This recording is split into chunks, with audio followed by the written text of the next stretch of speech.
जैसे मिल्खा सिंह भारत के लिए सोना जीत कर लाए थे, ऐसे ही लॉरेंस बिश्नोई का भी सपना था भारत के लिए गोल्ड मेडल जीत कर लाने का। लेकिन शायद लॉरेंस बिश्नोई की किस्मत को यह मंजूर नहीं था। अब आप सोच रहे होंगे कैसे, आखिर कैसे एक सीधा साधा छात्र इतना बड़ा गैंगस्टर बन गया। आज हम आपको सब बताएंगे। आज हम आपको वो बताएंगे जो आपसे अभी तक लॉरेंस बिश्नोई के बारे में सबने छिपाया है। लॉरेंस बिश्नोई के वो किस्से जो अभी तक अनसुने हैं। आखिर लॉरेंस बिश्नोई एक सीधे साधे बच्चे से इतना बड़ा क्रिमिनल कैसे बन गया? क्या सच में लॉरेंस बिश्नोई की गर्लफ्रेंड को जिंदा जला दिया गया था? क्या लॉरेंस बिश्नोई की गैंग में 700 से ज्यादा शूटर्स काम करते हैं?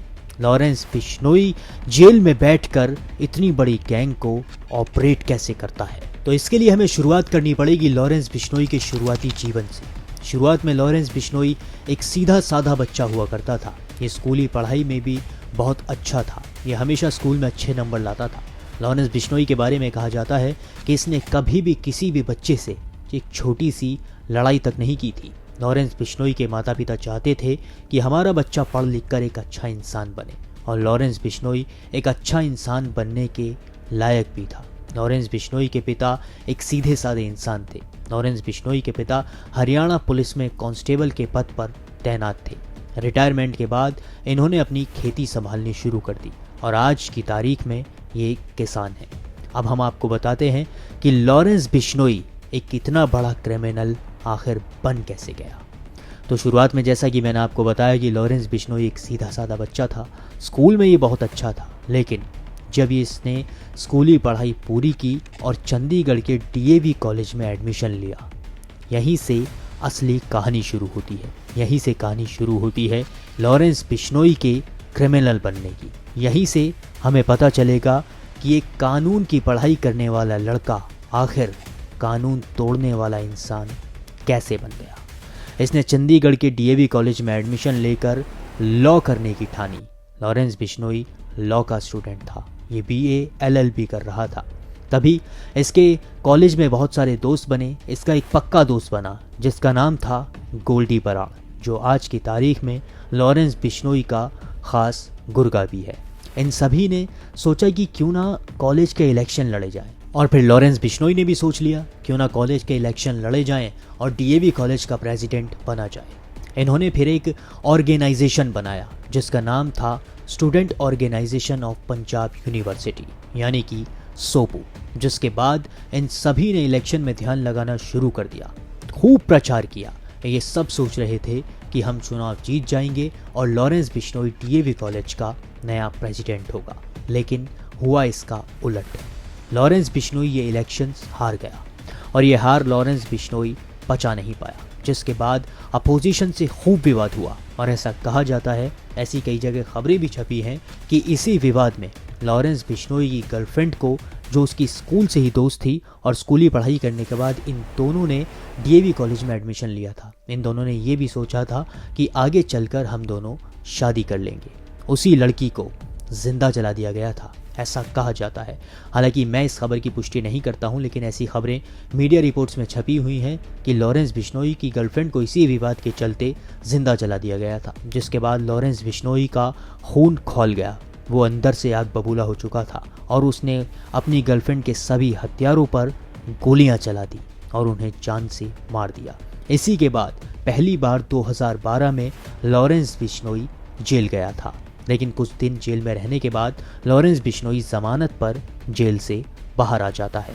लॉरेंस बिश्नोई जेल से बाहर आ तो गया, लेकिन अब इसका मन पढ़ाई में कहाँ लगने वाला था। अब तो इसको जेल की हवा लग चुकी थी। अब बस लॉरेंस बिश्नोई के दिमाग में एक ही चीज़ चल रही थी, जो थी अपनी हार का बदला लेना और जिसने इसकी गर्लफ्रेंड को मारा है उन सब को मौत के घाट उतारना। फिर से गोलियां चली, फिर से विवाद हुए। लॉरेंस बिश्नोई ने उन लोगों पर ताबड़तोड़ फायरिंग की जिसने इसकी गर्लफ्रेंड को मारा था।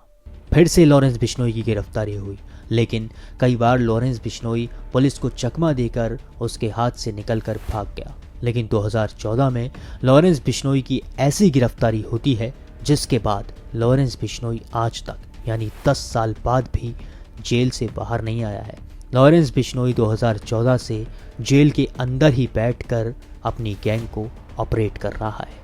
अब मैं आपको बताता हूँ कि आखिर लॉरेंस बिश्नोई एक छोटे से गुंडे से इतना बड़ा क्रिमिनल कैसे बन गया। तो जब लॉरेंस बिश्नोई सबसे पहले जेल में गया था, उसकी मुलाकात एक शख्स से हुई थी जिसका नाम था रंजीत सिंह डुपला। रंजीत सिंह डुपला ने लॉरेंस बिश्नोई की मुलाकात करवाई एक इंसान से जिसका नाम था रॉकी फजलका।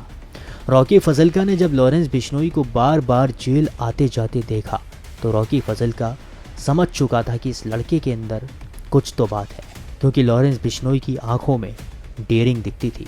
दिखता था कि लॉरेंस बिश्नोई आगे चलकर कुछ बड़ा ज़रूर करेगा। अब आप सोच रहे होंगे आखिर ये रॉकी फजलका कौन था। तो रॉकी फजलका वो था जो मुख्तार अंसारी के कहने पर कुछ भी करने को तैयार रहता था। रॉकी फजलका मुख्तार अंसारी का सबसे ख़ास गुरगा था। और अगर अब मैं आपसे कहूँ कि लॉरेंस बिश्नोई अपना गुरु रॉकी फजलका को ही मानता था और मानता है, क्यों चौंक गए ना, लेकिन ये सच है। लॉरेंस बिश्नोई का जो गुरु है वो रॉकी फजलका की है।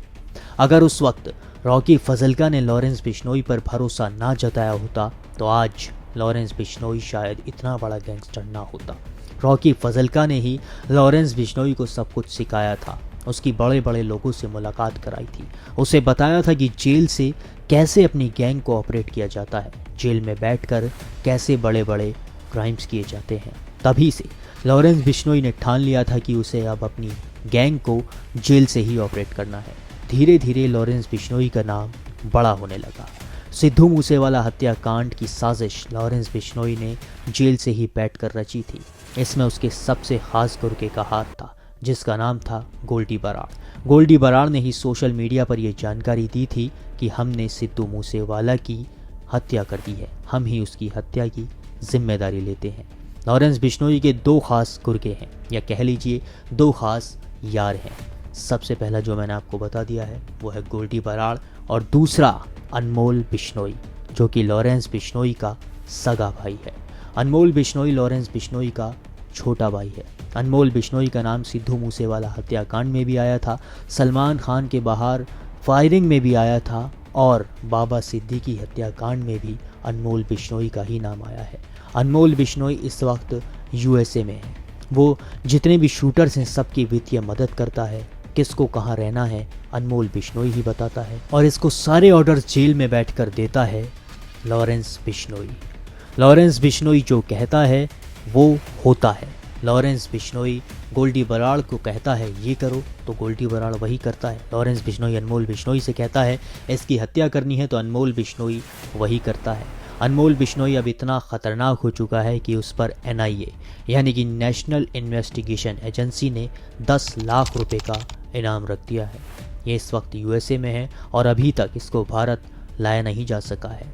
ऐसे ही गोल्डी बराड़ भी किसी दूसरे देश में छुपा है और बड़े बड़े क्राइम्स कर रहा है। इनकी गैंग बड़ी होती जा रही है। एनआईए ने खुद कहा है कि लॉरेंस बिश्नोई ताबूत के राह पर चल रहा है। जी हाँ, लॉरेंस बिश्नोई दाऊद इब्राहिम की राह पर चल रहा है। अब मैं आपको बताता हूँ कि दाऊद इब्राहिम में और लॉरेंस बिश्नोई में कुछ कॉमन बातें भी हैं। ये भी सुनकर आप चौंक जाएंगे। जैसे कि पहली बात, लॉरेंस बिश्नोई के पिता भी हरियाणा पुलिस में कांस्टेबल थे और ऐसे ही दाऊद इब्राहिम के पिता भी मुंबई पुलिस में कांस्टेबल ही थे। कहा यह भी जाता है कि दाऊद इब्राहिम की गैंग में 500 से ज़्यादा एक्टिव शूटर्स थे। ऐसे ही लॉरेंस बिश्नोई की गैंग में भी 500 से लेकर 700 तक एक्टिव शूटर्स हैं।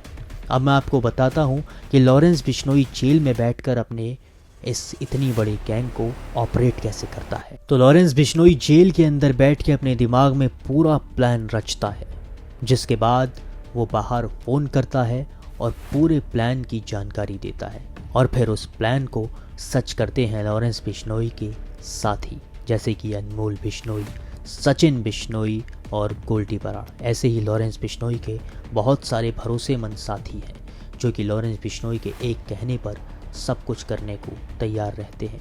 अब मैं आपको बताऊं कि सिद्धू मूसेवाला की हत्या लॉरेंस बिश्नोई गैंग ने क्यों की थी। ऐसा कहा जाता है कि सिद्धू मूसेवाला का ही एक गाना उसकी मौत का कारण बना था। ये सुनकर भी आप चौंक गए होंगे, तो चौंकिए मत, ये भी सच है। सिद्धू मूसेवाला का 2019 में एक गाना आया था जिसका नाम था बम्बीहा बोले। लॉरेंस बिश्नोई के अनुसार इसने यानी कि सिद्धू मूसेवाला ने उस पूरे गाने में पंजाब की बम्बीहा गैंग की तारीफ की थी। वैसे तो पंजाबी में बम्बीहा एक पक्षी को कहा जाता है, लेकिन पंजाब में एक कुख्यात गैंग है जिसका नाम है Bambiha gang. Lawrence Bishnoi gang और बम्बीहा गैंग आपस में जानी दुश्मन गैंग हैं। इन दोनों की हमेशा राइवलरी चलती रहती है। और हैरान करने वाली बात तो ये है कि इतने सारे हत्याकांडों में या फिर इतने बड़े बड़े केसेस में सीधे तौर पर लॉरेंस बिश्नोई का अभी तक नाम नहीं आया है। बाबा सिद्दीकी हत्याकांड में भी आप देख लीजिए, बाबा सिद्दीकी हत्याकांड में बहुत सारे नाम निकल कर आए, लेकिन पुलिस की किसी भी फाइल में या फिर किसी भी कागज़ पर लॉरेंस बिश्नोई का नाम नहीं है। हाँ, अनमोल बिश्नोई का नाम ज़रूर है। अनमोल बिश्नोई ने जितने भी शूटर्स थे सबको ऑपरेट किया था, उसी ने सबकी फाइनेंशियल मदद की थी। तो आप ही देखिए लॉरेंस बिश्नोई कितना ज़्यादा चालाक है। वो जेल से अंदर बैठकर सारे क्राइम्स कर रहा है, खुले तौर पर इंटरव्यू देता है, वो भी जेल से। सलमान खान को जान से मारने की धमकी देता है सबके सामने। जब लॉरेंस बिश्नोई से पूछा जाता है कि तुम्हारा लक्ष्य क्या है, तो वो कहता है जी लक्ष्य तो एक ही, सलमान खान मारना। इतने बड़े बॉलीवुड स्टार को ऐसे खुलेआम धमकी दे देना कोई छोटी बात नहीं है।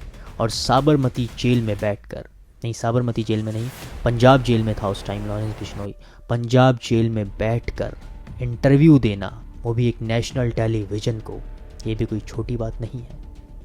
तो अब आप देखिए, भारत में इतना बड़ा गैंगस्टर खुलेआम सब कुछ कर रहा है, लेकिन उस पर कोई उंगली उठाने वाला नहीं है। अब आप हमें कमेंट करके बताइए कि आपको ये वीडियो कैसा लगा, या फिर आपके पास लॉरेंस बिश्नोई के बारे में कोई और जानकारी है तो वो आप कमेंट में बताइए। बाकी इस वीडियो को अपने साथियों के साथ शेयर ज़रूर करें, और ऐसे ही अगर आप वीडियोस आगे भी देखना चाहते हैं तो चैनल को सब्सक्राइब ज़रूर कर लें।